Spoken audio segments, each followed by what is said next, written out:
उत्तर प्रदेश में आसमान से बरसती आफत के बीच कई शहरों से सड़क धंसने की खबरें आई। मुजफ्फरनगर के कल्लरपुर में नहर का जलस्तर बढ़ गया और इसी वजह से वहां सड़क का एक बड़ा हिस्सा धंस गया। बताया गया कि इस वजह से किसानों की सैकड़ों एकड़ जमीन पानी में डूब गई, क्योंकि देखते ही देखते सड़क का एक बड़ा हिस्सा धंस गया। जैसे ही ये घटना हुई हड़कंप मच गया। वैसे आसपास मौजूद कुछ लोगों ने सड़क के धंसने से पहले ही अंदाजा लगा लिया कि अगले कुछ मिनटों में क्या होगा और इसीलिए उन्होंने आसपास मौजूद लोगों को सावधान किया और फिर थोड़ी ही देर बाद सड़क का एक बड़ा हिस्सा टूटकर गिर पड़ा।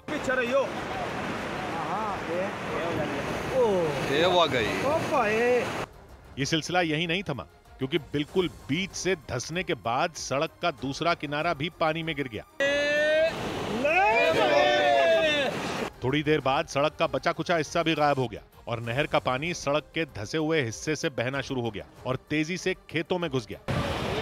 ये आ गई। बताया गया कि सड़क कुछ महीनों पहले ही बनी थी, लेकिन बारिश नहीं झेल पाई। हालत ये हो गई कि आनन फानन में प्रशासन ने धसी हुई सड़क को भरने का जुगाड़ लगा दिया। कट्टे भरवा के वो एज अ बैरियर रखवाए जा रहे। बताया गया कि मुजफ्फरनगर के कल्लरपुर में बहने वाली नहर में 2 दिन पहले पानी छोड़ा गया था, क्योंकि वहां जबरदस्त बारिश हुई थी। लेकिन नहर में पानी भरने की वजह से सड़क धंस गई। ऐसी ही घटना लखनऊ में भी हुई, क्योंकि लखनऊ के विकास नगर में सड़क धंस गई। इसके बाद उस पूरे इलाके को बैरिकेड से घेर दिया गया। क्योंकि लखनऊ के विकास नगर में दिन दहाड़े एक सड़क धंस गई और देखते ही देखते सड़क के बीचों बीच 15 से 20 फीट गहरा गड्ढा हो गया। ये देखो रे दादा। जिस वक्त ये घटना हुई लोग वहां से आ जा रहे थे। गनीमत ये रही कि उस वक्त सड़क से कोई नहीं गुजरा जब सड़क धसी। अरे बच गई दो न गाड़ी पाड़ी सब। हटो पीछे मैडम। सड़क धसने का ये मामला लखनऊ के पौष इलाके विकास नगर में हुआ और इसके बाद आसपास के लोगों ने सवाल पूछना शुरू कर दिए। विकास नगर में क्या हो रहा है? ये हो क्या रहा है? लखनऊ के विकास नगर में पिछले साल भी सड़क धस गई थी और एक बार फिर विकास नगर में ही सड़क धसी। इससे पहले लखनऊ में कई घंटों तक खूब बारिश हुई थी और मूसलाधार बारिश को सड़क धसने की वजह माना गया, क्योंकि लखनऊ में जबरदस्त बारिश हुई और जगह जगह जल भराव हो गया। इससे पहले मौसम विभाग ने लखनऊ और अयोध्या समेत यूपी के 18 जिलों में बारिश का ऑरेंज अलर्ट जारी किया था, यानी वहां खूब बारिश की चेतावनी दी थी। और यूपी के उन जिलों में अनुमान के मुताबिक बारिश हुई जो वहां के लोगों के लिए आफत बन गई, क्योंकि यूपी के पीलीभीत में इतना पानी बरसा कि रेलवे ट्रैक के नीचे बनी पुलिया ही बह गई और रेलवे ट्रैक हवा में लटकता दिखा। उसके नीचे देवहा नदी की लहरें डराते हुए आगे बढ़ी।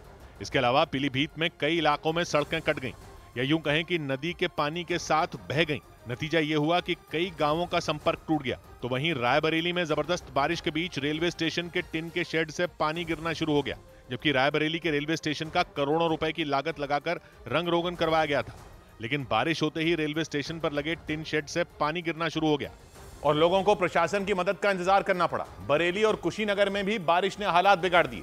बरेली में हालात इसलिए भी बिगड़े क्योंकि उत्तराखंड के हल्द्वानी से यूपी के बरेली में पानी छोड़ा गया और इससे बरेली के लोग परेशान हो गए। हालत इतनी खराब हो गई कि सड़क पर घुटनों तक पानी भर गया। एक गाड़ी तो आधे से ज्यादा डूब गई और कई लोग उसे धक्का देकर बाहर निकालते दिखे। एक तरफ उत्तराखंड के हल्द्वानी से पानी छोड़े जाने की वजह से बरेली में बाढ़ जैसे हालात बने, तो दूसरी ओर आसमान से भी खूब पानी बरसा। कई इलाकों में तो बारिश का पानी लोगों के घर में टपकना भी शुरू हो गया। यूपी के कुशीनगर में तो लोगों को बचाने गया ट्रैक्टर ही पानी में फंस गया और इसके बाद पुलिस ने ट्रैक्टर पर बिठाकर लोगों को बाहर निकालना शुरू किया। यानी यूपी में मानसून की बारिश शुरू होते ही अलग अलग इलाकों से बदहाली और लोगों के परेशान होने की तस्वीरें आईं। कहीं सड़क धंस गई तो कहीं रेलवे ट्रैक हवा में झूल गया और कहीं गांव के गांव पानी में डूब गए।